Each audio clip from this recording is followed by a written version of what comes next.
आता कालच माझ्याकडे कोणीतरी आणलं की आता काहीतरी महाराष्ट्र राज्य स्वतः गुजराती साहित्य संमेलन भरवते म्हणे. भरवू देत, व्यापाराच्या चोपड्यांमधनं पुस्तकाच्या चोपड्यांमध्ये लक्ष गेलं तर जास्ती बरं. पण हे काय चालू आहे? हे नुसतं गुजराती माणसाबद्दलचं प्रेम नाहीये, मराठी माणसाची आणि गुजराती माणसाची लागावी, इथे भांडणं व्हावी, त्यात आपण मतं कशी काढू शकतो, काय काय करता येईल याच्यासाठीचे उद्योग आहेत, दुसरं काही नाहीये. त्याला वाटलं होतं की लगेच राज ठाकरे आणि बाकी सगळे संजय राऊत आम्ही सगळेजण रिॲक्ट होऊ त्याच्यावरती. होणार नाही. आम्हाला जे पाहिजे तेच आम्ही करू, तुम्हाला जे पाहिजे ते आम्ही करणार नाही, बिलकुल करणार नाही. ज्या वेळेला समजेल की तुमच्या कृतीत महाराष्ट्राला नख लागतंय त्यावेळेला अंगावरतीच येऊ.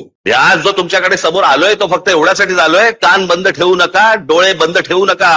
आपल्या आजूबाजूला काय नक्की चालू आहे याच्यावर तुमचं बारीक लक्ष असलं पाहिजे. खास करून माझ्या तरुणींना आणि तरुणांना मी सांगेन की काय चालू आहे रायगड जिल्ह्यामध्ये याच्यावर लक्ष ठेवा. तुम्ही विकले जातात, तुमच्या पायाखालची जमीन निसटते, उद्या तुमची भाषा पण निघून जाणार इकडनं, आणि मग नंतर कालांतराने, मी नेहमी सांगत होतो, कालांतराने पश्चातापाचा हात फक्त कपाळावरती मारत बसावा लागेल तुम्हाला. दुसरं तुमच्या हातामध्ये काही राहणार नाही. पैसे कमवले पाहिजे, पैसे प्रत्येकाने कमवले पाहिजेत, तुमच्या प्रत्येकाकडे पैसे आले पाहिजेत, तुमची कुटुंब उभी राहिली पाहिजेत, सगळ्या गोष्टी उभ्या राहिल्या आहेत.